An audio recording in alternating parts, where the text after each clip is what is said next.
Ndamira pamberi pedera makombutasi. Ndamira pamberi pedera ramakombutasi. Zvese zvinhu zvichokwadi. Zvese zvandichataura chokwadi.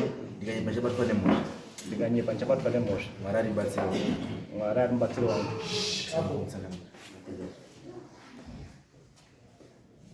Pamusoro makombutasi. Zita ndonzi Smart Paradzai. Ndauyawo nenyaya yangu nemurume arapo uyu. Murume arapo uyu ndi Mutasa. Togara tese paondo kumbukuri kwaMukupi. Akaputsa musha wangu. Akadanana namai warapo. Wanga uri mudzimai wangu. But ndakadini kabisa goporo ndimai wana. So zvakaita mukomana uyu vakadanana. Vakaita sei. Vakaita zvinhu zvavo. Ndikasvika papoint yekutanga kuita suspicious. Ndikatanga kubata mamessages kuna mai iwo avo. Chibvunza what's going on? Chiri kuitika. Achinga achiramba until I get to the bottom of the issue. Then phone yakaisiya phone akailoka. Then I got an application yandakawana yekuita unlock kuti ndigone kuwana pin yake. So ndipo ndakaona ma conversation of the two people vachidanana vachiita whatever zvese zvavaita until I took all those messages from phone yavo ndikasenda kufoni kwangu. Ndasenda messages esiya kufoni kwangu. Then ndakandi kuJoburg by that time. Then ndipo ndakachimubvunza mudzimai wangu kuti tell me what's going on, chiri kuitika. Then ndipo akaramba akati no, hapana chiripo chichimwe. Ndikati no, I want to phone this number. Ndakatora number yake iye mukomana iyoyo. Ndobva ndati ndakuifonera. Then she jumped from the bed. Akauya kuya kunobata phone yangu nono safoni chichimwe. Tikanetsana until we reached the point yekuti takarara almost amshoka kuma 3 AM ndiri kunetsana naye. Then she stayed for about 10 days ndinaye kuJoburg ikoko. Akati no, ndinoda kuenda kumba. Ndikamuudza no, you can't go. This whole entire 2020 it was lockdown. Hauna ndaikudaidza kuti uye kunoko. Ndaorganize transport kuti I've organized transport kunogona kuenda transport. Then she has been telling me kuti no, handigoni kuti kuuya vandisiya wana warega, is period ye lockdown. Ndikati no, but it's been a while ndiri ndega kunoko. Ndiri kuda kuti ndiwe kunoko. Ndini murume wako, you must listen to kune zvanenge ndiri kudini ndiri kukuudza. Akati no, ndozouya kana lockdown ichingaita sei, lockdown ichinge yapera. Ndini oh, it's fine. Hope kuti wakazvibata ikoko. Ngati ano ndibva ndakazvichengetedza. Until 2020 akunopera ndipapa akaya muna December kwaane movements ekuti kwakutanga kudini kucross kama borders. She came ndipo pandakaita find out ndikabata kuti there's something which is happening. Ndipo ndakabata messages ake. She stayed 10 days. Akakana kuda kudzoka kumba. Ndikati it's fine, oh you can go back home. Akadzoka kuya kumba. Auya kumba. Then we ended into 2021 ndipo pandakatanga kuita sei ndichitaura naye ndichibvunza wana where's your mother, mama wenyu ari kupi. Wana vachiudza mama wabuda until there was a friend of mine takadzidza tese kuchikoro from grade 5 to grade 7. Mwana wake wemusikana togara tese musame village paMurara wondibva kwedu koko. So waiona movements ari kuitika. No man, munhu uyu ndimaichinda, what's going on, you see. Until iye mukomana uyu Mutasa uyu akaenda kwaari kune mwana weshamwari yangu Lazarus Mpita akati ndisiro chinyi WhatsApp yangu yaexpire, ndibatsire kuti download WhatsApp uise mufoni mangu. Uyu mwana akadini akati oh it's fine, leave the phone with me, ndichadownload WhatsApp ndoisa. So zvadaro peapo since waiona movements ari kuitika ndipo mwana akati no, let me go to the gallery yefoni yake munhu ndimboona chiri kuitika. Pakaenda kugallery akaona mashura. There was pornography for these two people which they were taking. They were doing some nude photos, whatever, all the crap. They did all the crap. Save my photos, wachita sei zvese. So this lady mwana weshamwari, she copied all those photos vaisa kufoni kwake. She downloaded the WhatsApp. Apedza kudownload the WhatsApp obva adini ndipo akazoya iye uyu later zvikanzi no I'm done, ndapedza kudownloada WhatsApp yako, you can get your phone. So mwana weshamwari yangu she had to look for my number, then akadziwana namba dzangu ndopakatanga kunditexta. Baba wakrib muri sei ndinondiraita ndiani, who is this number, ndinaba my contacts mangu. Zvikanzi no ndini Lai Peter. Ndino okay Lai, mwana waLazarus. Zvikanzi yes ndini no kuri sei kumba. Tikangochingambidzana paipo nyaya dziri kutonga chii. Zvikanzi nyaya imwe ndeipi besides nyaya yemudzimai wenyu. What's going on, tell me, chii chiri kuitika. But nyaya ndanga ndatoona already since ndakadini ndakabata chii mamessages ake ndine kuJoburg. Ndopakati zviri kuita mukadzi wenyu hazvisi kuita nemachengetero maimuita ayayo. Vanhu tiri kutotadza kutoziva kuti chii chiri kuitika, chii chashora, what's going on, muri kuona. So from there ndopakati nditone chii, I've got maphotos, ndine nemavideos awo. Ndikaenda pane network sure ndichaita sei, ndichaita send all information kupi pamona. Sure the second day akatano I'm going pane network, akaenda pane network, then ndipakatano ndapane network akatanga kusenda chii maphotos ese akasenda zvese. Then takandiri kubasa, I couldn't open, takatano let me wait until ndapedza basa. Then ndasvika kumba ndozoita sei, ndozo open andoona kuti chii chiri kuitika, maphotos andazi chii kune maphotos ari kuiwaya. So zvadaro paipo ndopandakaita sei, ndakumba at my free time, ndopandakavhura phone. Sure yeah, zvanga zvakaoma. I got traumatized zvisingaiti from 2021. Ndaka-affectika emotionally zvisingaiti. Then pamba pangu angakutora kuita pamba pake, chero paadira aingosvika, chero masikati, chero makuseni, chero nguva dzipi aingosvika paadira in front of my kids. Ndakazvara vana 8 now, my 2 of our kids they are late, then 6 of the kids ndo vari pawapenyu. Then wakomana vairi wangu by that time pawaita nyaya dzavo wanga wakutoziva, wakutoenda kusekondary. Then my first born mukomana akatoconfronta, mama what's going on, munhu ari kuda chii panapa ushu. So she started fighting nemwana wangu, akati uda kuzviita baba panapa iyoyo, pamba panapa uda kuzviita baba iyoyo, hausiri baba uri mwana wandakazvara, siya nditi chii whatever zvandiri kuita, you see. So okay, tatoizwa nyaya yacho bambo sungai. Another thing, yes, wakasvika papoint yekutanga kutora my property. Ane shabhini rairana pamurara, shabhini rairana iroro. He took my gas tanks zangu, ndine almost about 4 gas cylinders, then ndina mwini 9 kgs andinawo. Then akatanga kutora, he has been using them pashopu yake papapo. They went vakavhura imwe shabhini futi pane warehouse iri pamedicine ipi papapo. They took my fridge zangu, I had a deep freezer yanga iri pamba, ndaiwane another deep freezer ke inoshandisa gas, wakatora wakanoshandisa futi ikoko. So when I came in 2021 ndakauya ndikamutora ndikaendesa nyaya kwaSabhuku. Ndaendesa nyaya kwaSabhuku, vanhu vakakutana sure, vanhu vakauya vakawanda. Akabvunzwa nyaya akaramba, zvikanzi handizvizivi. Then zvikanzi chinda paradze unombo here, ndikati yebo umbondi nawo, besides kuti ndakamubata physically pamba pangu, but umbondi nawo. Even mwana wangu waindiudza of whatever all the whereabouts of zvaiita pamba pangu nawo maiwa muri kuona. Then zvadaro paipo ndakabudisa phone ndikati zvese nyaya dzavo dziri munomidzi, and besides kuti maphotos akalika wana wese waiona, the whole entire village yaiona zvakanga zvichiitika zvese. From like even mwana ari ECDB, if you can ask of whatever nyaya dzavanhu vari 2 year, hapana munhu anotadza kuziva kuti sure like ndo nyaya yaitika here. So ndikamubvunza ko urumbozama kuita chii chezvo, like iye akandudza no ndiri mutasa, hapana zvamunogona kundiita. That's what he told me.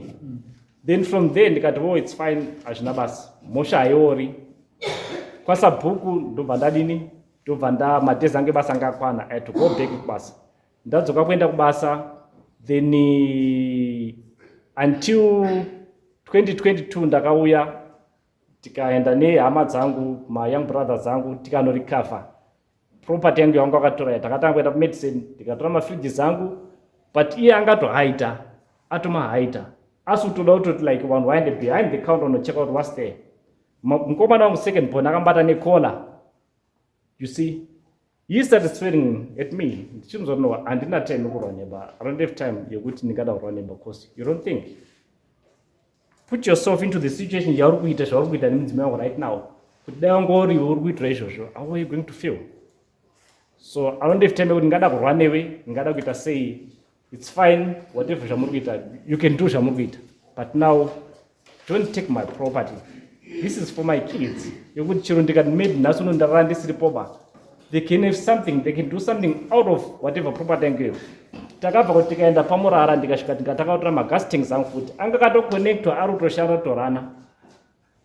Takangosvika I had to take. It's okay. Uya pachama. Shumba. Chikara.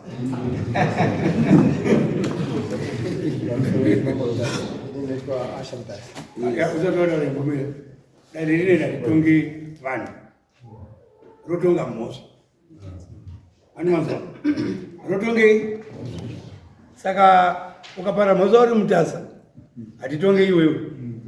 Rotonga mosa yako. Saka padare pana pamuwiya o ikwa. Bopandongwa chi? Mosa. Inde padare pano mai zvinoita. Kana utori mutasa manje, uri mutongi. Izvo uri mutongi ukapara. Kamutongo kako kanoti kwirei wa magisi. Brandi unotengite. Nyaya yekutaura Shumba. Ya nyaya yekutaura yakaitika. But nyaya yekutika yakaita ndeyekuti ini ndai ana pamurara ichitengesa adoro.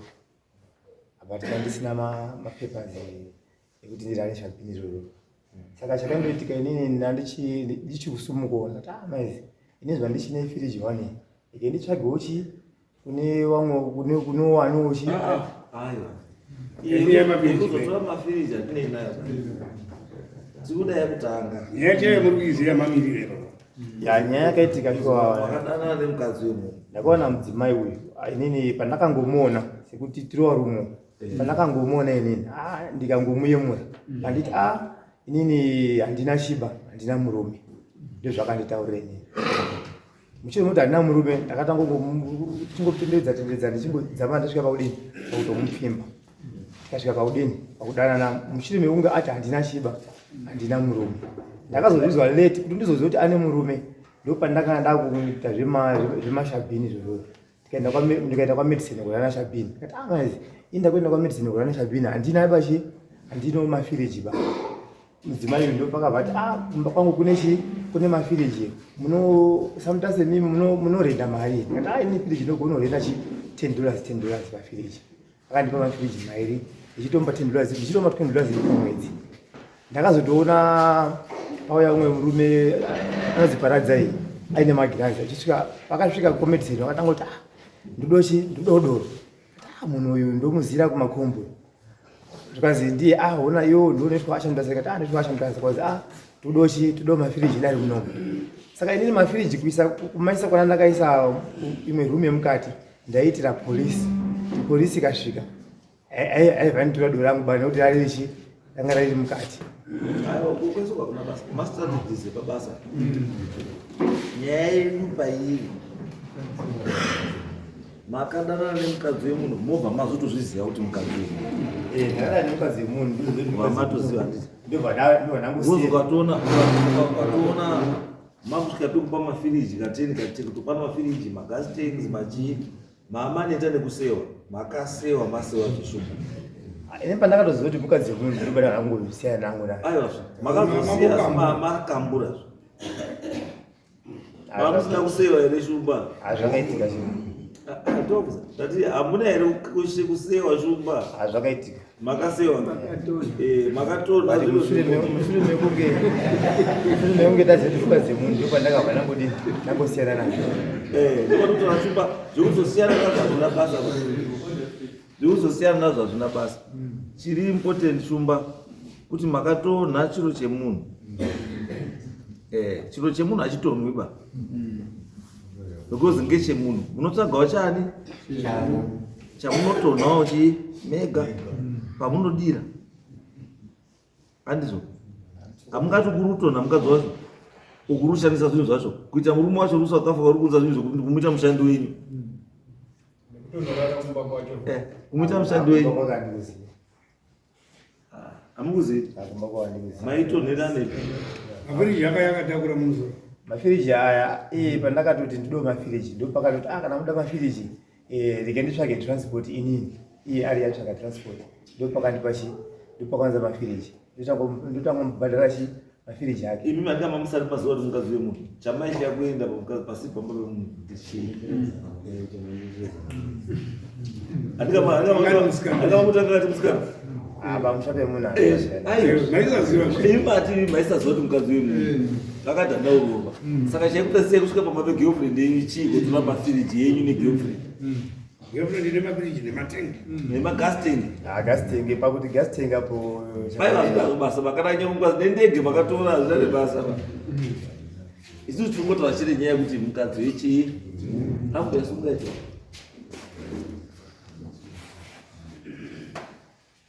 makadini makasima ndizvo zvekutaura here pamusoro yechangamire chokwadi chakanaka chipotsiukama nozi Helena Manzora nauyi mambo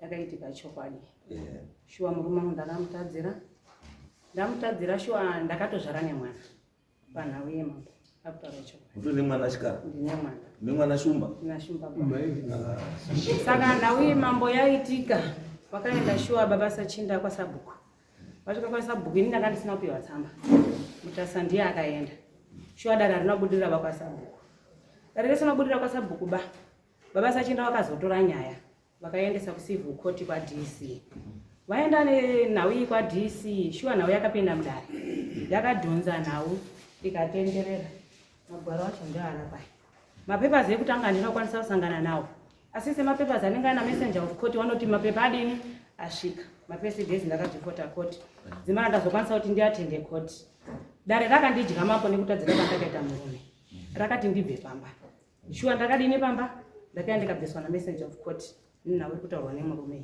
ndikaenda kumba kwedu nevana vese ndikagara gore ndiri kumba kwedu ndagara gore baba sachinda vakazotuma samukuru kumba kwedu ivo vari kujoni vakati ndatera chinyi muri ndopo vakabvunzwa nababa Samonzora tisamukuru zvamuri kuya mega ko muridzi wemukadzi aripi zvikanzi muridzi wemukadzi ati ari kuuya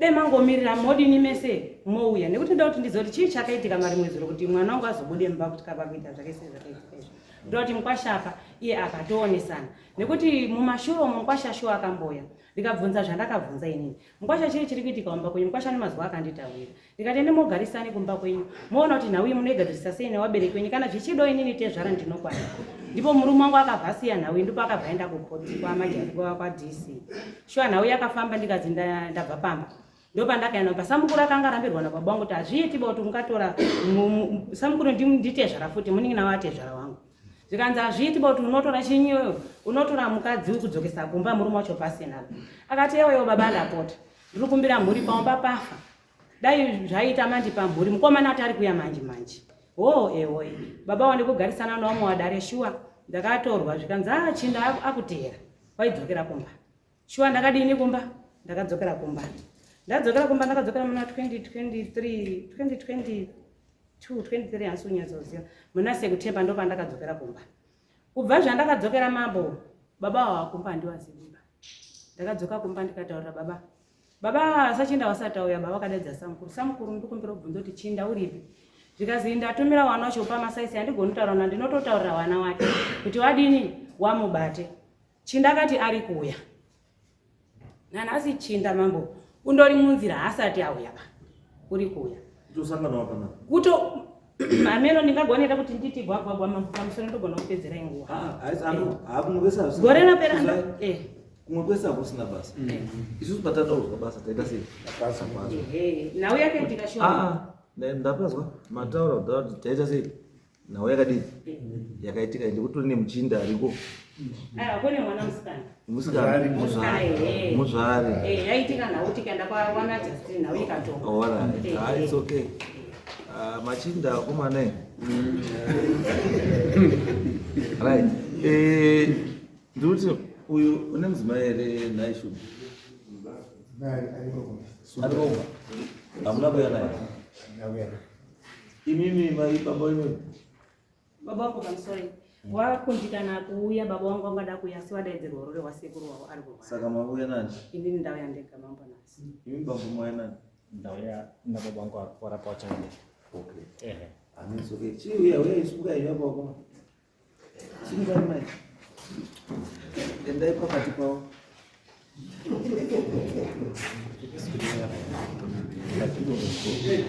right zvinoitika mutemo mutemo we don't bend the rules kana tapa nyaya yekushaishira vakadzi because ndogara ndakataura vakawanda vakadzi ngatizvibate murume aenda South Africa rikunoshawa kuti mugare zvakanaka ema muto anyaya yekuti tati kushaya chikafu kana tati kuita sei ndosaka ndakazoita zvandakaita because murume angatondichengeta nokana murume ari kuchengeta ari kutumira magasi tank unene magasi stove unene mafiriji asingakaundiki une chii zvese wobva watadza kuzvibata watadza kuzvibata andizvo zvinonyadzisa manyadzo si zvakadaro hatito murume wabva izvi zvane hawi kubva South Africa wosvika unyura pamwe paane chirwere wosvika tona pato nemuzvare hapo it means papa kuti unprotected sex saka unprotected sex yakaitwa for how long after unprotected sex yaitwa uyu bambo kazomupinda here obvious akapinda pakamboya emama nawe yakatika muna 2020 ndimi munoziva yuti wapinda newabuda ndiani wapinda ndiani ndimi munoziva asi tiri kuti ka anga mukadzoka imba muri kwani izvozvi ndiri kumba kwa baba Sachinda hamusi kwamutasa nditi mini kuti muri mukadzi wani Sachinda Sachinda kunonoka kupinda haisi mhosva uchapinda because kuti akuti idzoka ikumba handiti uruzive zvaari kuita hamusi makati muda kufaitira kudzoka iye ndiakati amai dzoka kupi dzoka kumba botangira ke ushake yake bota zvarinoita ukaita rekuba riri kupisa handiti rinokupisa rurimi saka kupisa rurimi rinozara pasikipa kurasika pasikipa wozoti kana raoma rinobva rati kwakwashara front yese handizvo bota rashumba reizvi zviradini ragwasha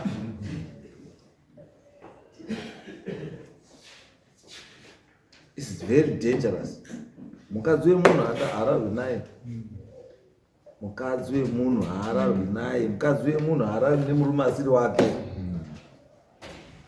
ruchiva madzimai kusagadzikana kusagutsikana chinhu chakashata sometimes wabinga wanozivikana nenyaya yekuti kana ada mukadzi unobva aroora unoita 5 6 7 asi haatori usiri wake unotora wari kufamba wega murodhi wasina wanhu ba mukatora wakadzi wewanhu munoshaishawo nezita redu kuti wabinga wakutora vanhu wewanhu nekuti ndio madzimai izvo zvekuti uriwe kwamutasa izvo zvekuti uriwe kwamutasa washaisha zita izvo zvinoda kuti izvozvo zvine mombe yazvo 1 mombe kana kuti 350 yamuri kubhadhara murume just for being mutasa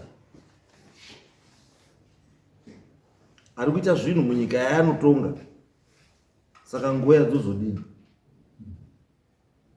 mombe kutanga ndeyekushaisha zita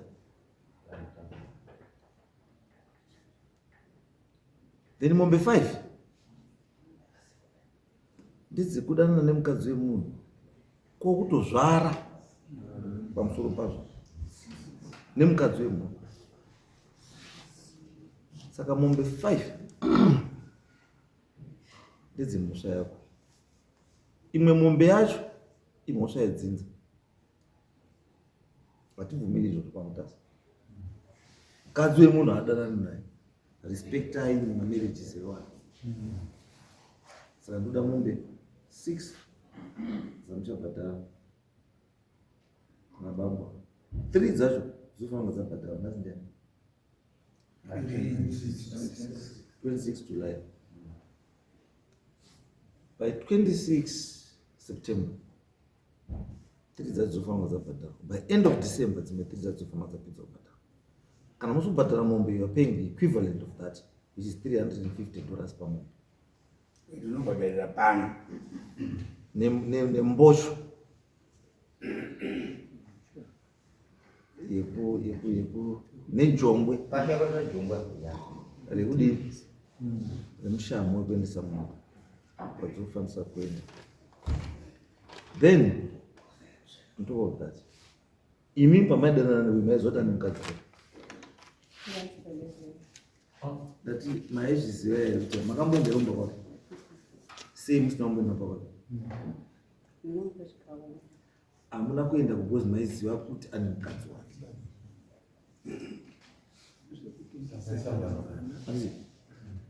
Hamuna kusvika kumba kwake because maizviziva kuti ane mukadzi.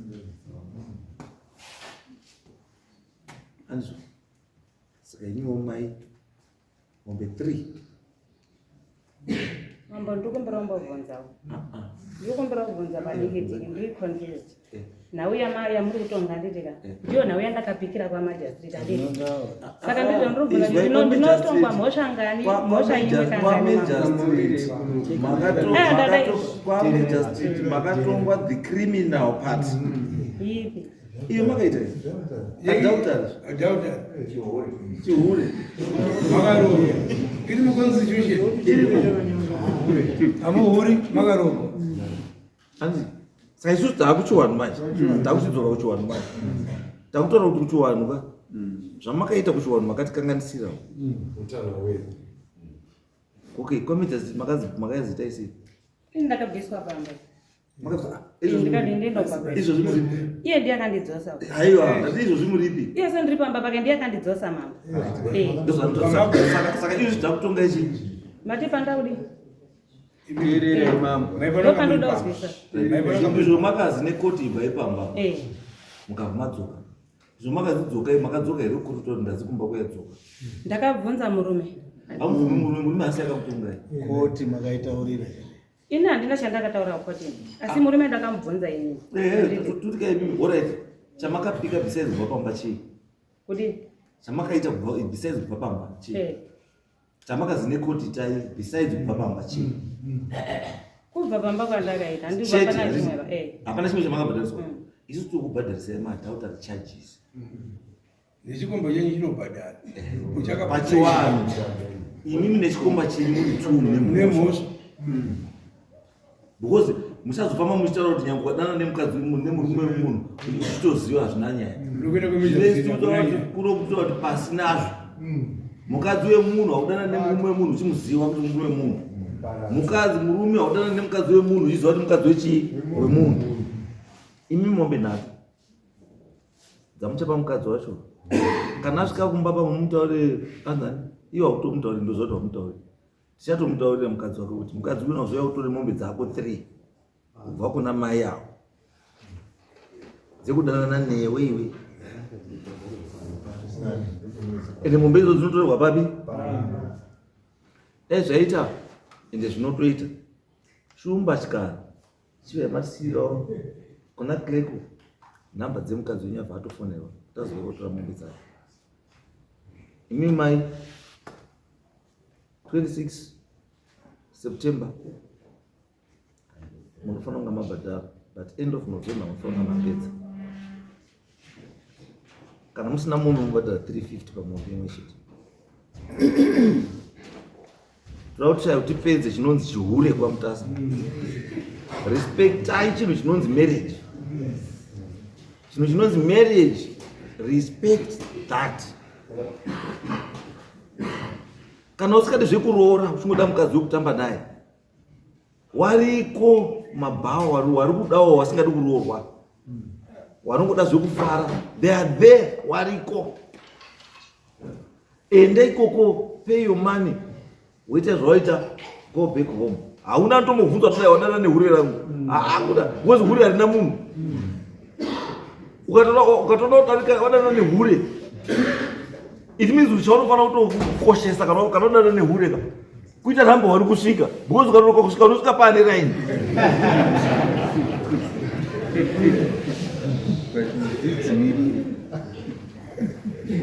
Andika kuzvizwa kana wadana nechi nehure, anditi chaunofana kukudza ichi itime. Yes, nemari yako. Unokwanisa kuita number 1 asi usina mari haulumi because basa rake rinoda chii mari. Asi wabhadhara mari yako waenda muline washandisa protection, anditi wakudzoka ikoko hauna haso yekuti pane munhu ndabira mukadzi wake kana undaita sei, hakuna. Unodzoka kumba kwako wakachena usina kana basa. Asi ungoneka guilt conscience kumukadzi wako kuti mai ndauya hangu polisi ndamboya rimwe, hauzotauri hako ndamboya rimwe polisi, asi mwoyo wako unongorudini uri kuziva, asi hauna umwe munhu wadii wakanganisira. Kana unoda zvekuhura enda kune mahure, siyana newakazwe chii 1. Saka bambo mombe dzenyu imimi 1 yekuzvidza dzinza, 5 dzeuhure hwenyu nemukadzi wechii wemunhu. Imimi mai mombe dzenyu 3 dzeuhure hwekuhura nemurume wechii wemunhu. By November tinofanira kuzvapedza, but by 26 August munofanira mabhadhara imwe munhu, 26 September munofanira mabhadhara imwe munhu. Right, handei. Thank you. Kamusori changabe. Yes. Nhamba dzemukadzi wacho sabhuku munogona kufona sabhuku. Nhamba dzasabhuku ndinaini besides murume wacho. Imwe nhavo futi ngekuti chinyi hongu ndakamudzosa pamba by the time apa akabviswa necivil court through messenger of court. Achinge achitoramba kutoti pamba handibviba. Pamba iwe kana uchitoya panapo ningotori roja. Uyo ndiye ababa pamba panapo. That's what she's been saying. I've got my audio messages yese munomo. So zvadaro wana wangani 6. Wana 6 umukomana ari kuboarding school, ndikumubhadhara boarding school. Umukomana first born yangu ndani yamuJoburg is working. Wana uri pamba 4. But now kuye kwandaita kudai. Ndikutaura mutemo zvaunotaura manje. Ndezvokuti kana paine wana under the age of 18, custody inopiwa kuchi kuna mai. And especially kana mai asitorina kuenda, anotonzi agare pamba ipapo nechi newana achichengeta wana. Saka right now the fact yekuti hamutorimo munyika handiti, asi mai varimo, the only person anokwanisa kukuita sei look after those kids is the mother. Ndirupaza chakamire.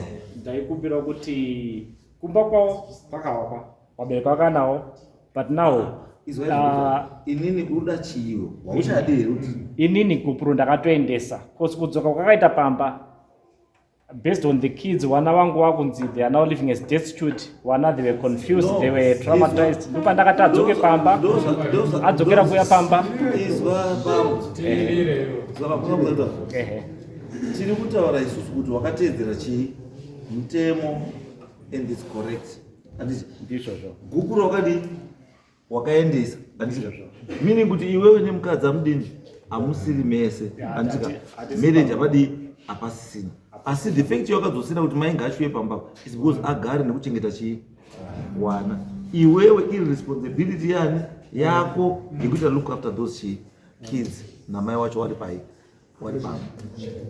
Ndikupaza chakamire pana ndikumbira ngepekuti since kupuro ndakaendesa kumba kwawo, and the main effect yezvaari kuita kushungurudza wabereki wangu achingamidza wabereki wangu boyo baba wangu anatopfura. So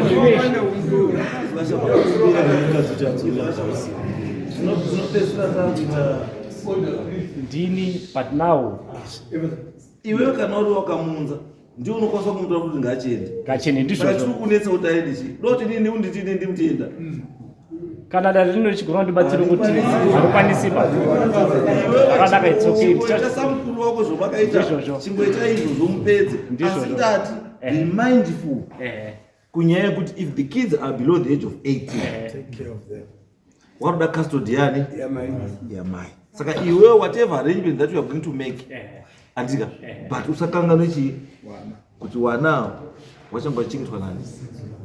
It's okay. I'll be taking care of the kids. Yes. Nawe iri apa mama.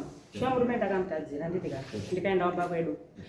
Eso zvamuzwa kuti kwazi mukadzi asimuka ndidika. Ane mukadzi akaenda kuti akunobatwa nemabhegi pana mai.